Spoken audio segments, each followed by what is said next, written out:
Ça rentre pas. C'est trop gros. Quoi? C'est bien là. Pas mal comme ça.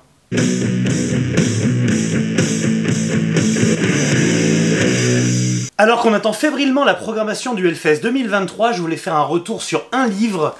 Ce livre, Hellfest, la Bible. Parce que c'est bientôt Noël et parce que les auteurs de ce livre, tous liés de près ou de loin à Rockhard, m'ont proposé à la fois d'en faire une vidéo et de vous en faire gagner un exemplaire. Donc restez bien jusqu'à la fin de cette vidéo, je vous expliquerai comment le gagner. D'ailleurs, puisqu'on est dans les annonces, à la fin de cette vidéo, je vais vous en faire une autre qui est sympa également. Petite anecdote personnelle, ma rencontre avec le Hellfest se fait en 2007. À l'époque, je bosse en restauration et je me débrouille pour avoir mon vendredi soir pour pouvoir voir Korn. J'arrive à avoir des billets, je pars le vendredi midi, j'emprunte la voiture de mes parents et je fonce pour aller sur Clisson, sachant qu'il faut que je sois de retour le samedi midi. L'aller-retour dans la nuit, quand t'es jeune, ok quoi. Une autre époque. Et bah ça a pas marché comme prévu. Quand j'arrive sur place, évidemment, ceux qui se rappellent de l'édition, la pluie, la boue, la galère.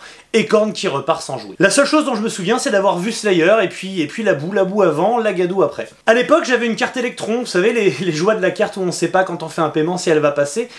J'ai donc pas d'argent pour me trouver un hôtel, j'ai pas d'argent pour manger spécialement, donc je dors dans la voiture et je passe une bonne partie de la matinée du samedi à essayer de la désembourber.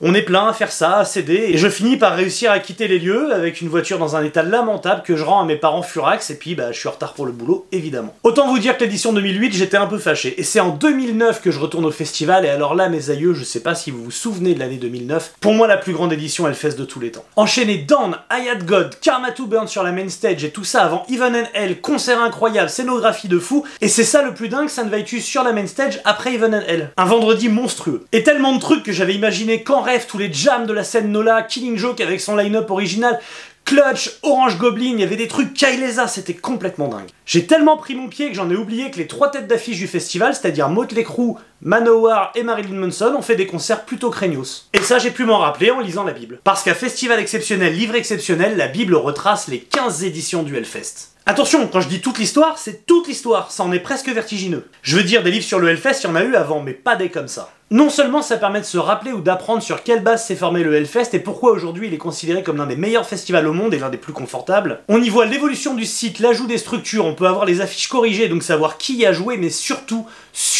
et c'est là à mon sens le gros plus du bouquin, ils sont allés interroger ceux qui font le festival. Tous ceux qui font le festival. Les fondateurs évidemment, les programmatrices et les programmateurs, mais également les sculpteurs, les responsables des bénévoles ou les personnes qui gèrent les sanitaires. Chacun décrit son poste et explique à quel point il est un rouage essentiel dans la grande machine à rêver qui est le Hellfest. Plus dingue encore, pour chaque édition, enfin pour toute l'histoire du festival en fait, on va retrouver les péripéties que le Hellfest a dû affronter. Sans déconner, c'est presque une histoire de série télé qui se déroule sous nos yeux. Le Sonisphere puis le Download, ces espèces de némésis qui arrivent avec leurs gros chéquiers et leurs gros sabots, sans parler des différentes interférences politiques ou religieuses qui succèdent aux soucis de météo du début. En fait, à chaque saison, le Hellfest a un nouveau truc à affronter, c'est, je vous le dis, une série ce truc. Allez, je vous fais un autre focus sur un Hellfest important à mes yeux, l'édition 2016. Hyper importante pour moi parce qu'il y a Sabbath qui se produit en tête d'affiche déjà, mais également parce que je venais de goûter aux joies de la parentalité et donc c'était une année un peu creuse concernant les concerts, j'avais donc hâte de me faire 3 jours de décibels à fond. J'avais complètement occulté le battage médiatique délirant autour de cette édition, entre les attentats qu'il y a eu fin 2015,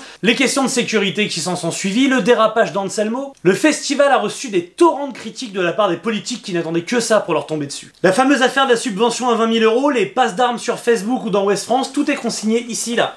Tout est là. Et quand on s'intéresse comme moi de près à l'histoire du métal et surtout du métal en France, c'est une mine d'avoir tout compilé au même endroit. C'est phénoménal, honnêtement j'ai pas d'autres mots. Il y a tout ici jusqu'aux prédictions de Francis Egut qui s'était fait une spécialité à l'époque de dévoiler les têtes d'affiche en avance. Rajoutez à ça des photographies à couper le souffle qui vous permettent non seulement de voir les artistes mais également tout ce qui est backstage, salle de con, VIP, et vous avez une Bible.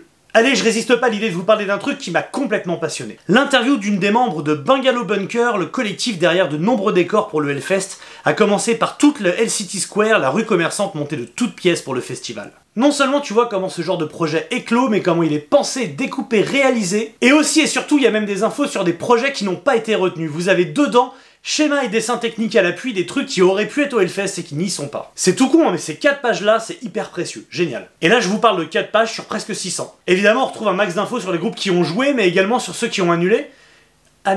Attendez, laissez-moi un instant.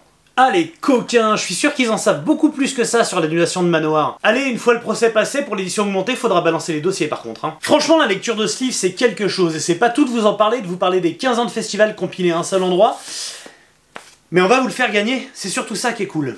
Donc pour le gagner, c'est simple, partagez cette vidéo, que ce soit sur Facebook ou sur Instagram en story, taguez-moi dessus pour que je puisse vous voir, pensez bien sur Facebook à mettre le statut en public. Après ça, je tirerai au sort l'un ou l'une d'entre vous pour lui faire gagner le bouquin.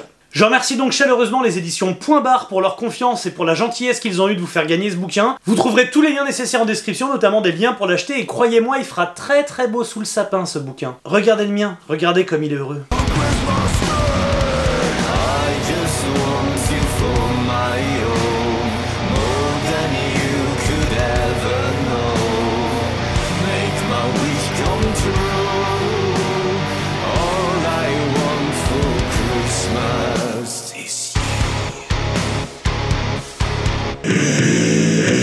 Merci à vous d'avoir regardé cette vidéo, et comme promis, j'ai une nouvelle à vous annoncer. À partir de janvier, j'intègre la rédaction du magazine Rock Hard, et donc vous allez pouvoir me lire en plus de m'entendre, et évidemment je me ferai un plaisir de faire résonner mon contenu ici avec les articles et dossiers dans le magazine. A plus.